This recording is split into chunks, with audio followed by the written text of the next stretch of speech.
ایک شخص نے ایک منت مانی، ابھی کام اس کا ہوا نہیں، اس نے یعنی کام کے بدلے میں کوئی عبادت کی منت مانی تھی، تو کیا وہ اس کام کے ہونے نہ ہونے سے پہلے اپنی منت کو ختم کر سکتا ہے یا اس کو تبدیل کر سکتا ہے؟ تو دیکھیں نہیں کر سکتے۔ جب ایک دفعہ منت کے الفاظ آپ کی زبان سے نکل جاتے ہیں، طلاق کے الفاظ آپ کی زبان سے نکل گئے، آپ نے قسم کھا لی ہے، اسی طریقے سے غلام آزاد کرنا، تو یہ ایک یا طلاق تفویض کرنا اور بیوی کو طلاق کا اختیار دے دینا، یہ چیزیں واپس نہیں ہوتی ہیں۔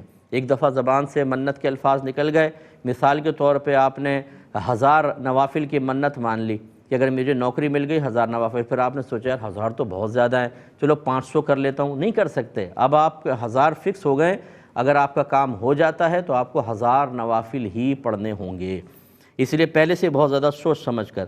ایک یہ کہتے ہیں اگر بہت زیادہ منت مان لی ہوں اور یہ بھی یاد نہیں کہ کون کون سی مانی تو کیا حکم ہوگا؟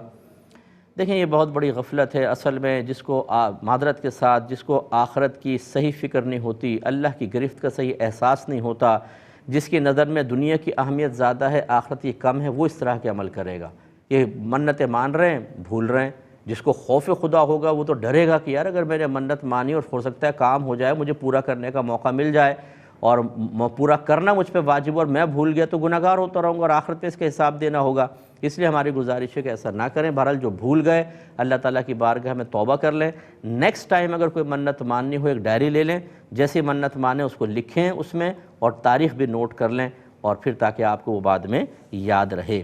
ایک بھائی نے کہا کسی کے مسوڑے کی سرجری ہوئی، ڈاکٹر نے ایک جیل لگانے کو کہا ہے، اس کی مالش کرنی ہے، وہ ذائقے دار ہے، تو روزے میں کیسے اس کو لگائیں اور نہ کریں تو درد بہت زیادہ ہوتا ہے؟ دیکھیں اگر پین ناقابل برداشت ہے اور جیل سے واقعی آرام آتا ہے اور صورت بھی یہ ہے کہ دن میں بھی جیل لگانا لازم ہے، تو پھر یہ روزہ چھوڑنے کے لیے عذر ہے، آپ روزہ چھوڑ لیں جب تک وہ جیل یوز کر رہے ہیں، بعد میں آپ کر لیں، کیونکہ بہرحال اگر صرف آپ جیل لگائیں حلق میں نہ اترنے دیں تو روزہ تو نہیں جائے گا، ذائقے دار ہونے کی بنا پہ تھوڑی سی کراہت آئے گی، لیکن جب منہ میں لگاتے ہیں نا تو غیر محسوس طریقے سے حلق سے نیچے چیز اتر ہی جاتی ہے، لہذا روزہ ٹوٹنے کا حکم ہی دیا جائے گا۔ اس لیے اب اگر فرض کر لیں کہ زیادہ پین نہیں ہوتا ہے یا آپ پوری نائٹ میں لگاتے رہیں اور ڈے میں روزہ رکھ لیں تو وہ کمی پوری ہو جائے گی، تو پھر آپ پہ روزہ رکھنا لازم ہی ہوگا۔ اگر فرض روزہ ہے تو پھر لازم ہے اس کو رکھیں، لیکن اگر عذر ہے جیسے میں نے شروع میں عرض کیا تو پھر آپ کو گنجائش ملے گی۔ ایک کالر ہمارے ساتھ ہیں، السلام علیکم۔ السلام علیکم۔ وعلیکم السلام۔ جی بھائی جان۔ بھائی ہمارے بینک میں پیسے ہیں، ہم اس کے پریفر کرتے ہیں، ہمارا میاں کام نہیں کر رہا، تو کیا اس کا ہمیں کوئی لازم ہوگا کہ وہ سود لے کے بیچارہ میں نہیں جا دے گا؟ اچھا میں بتاتا ہوں انشاءاللہ۔ ایک اور کالر ہیں، السلام علیکم۔ السلام علیکم مفتی صاحب۔ جی وعلیکم السلام۔ جی مفتی صاحب میرا یہ پہلا سوال یہ ہے کہ دعویٰ کبریٰ کی کیا معنی ہے؟ یہ پہلے بیٹا بتا چکا ہوں، اور دوسرا کویسچن کریں جلدی سے۔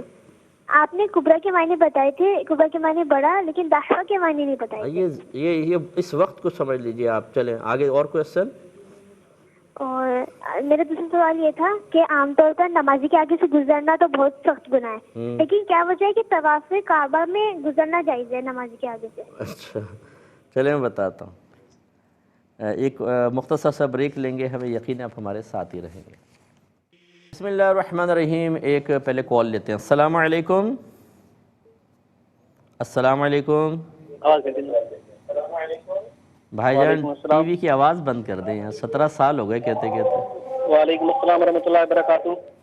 چلیں پھر انشاءاللہ بعد میں آپ کے لیتے ہیں، کوئی بات نہیں۔ یہ بچی کے بہن کے لے لیتے ہیں، انہوں نے کہا کہ ان کے شوہر کام نہیں کرتے ہیں تو بینک میں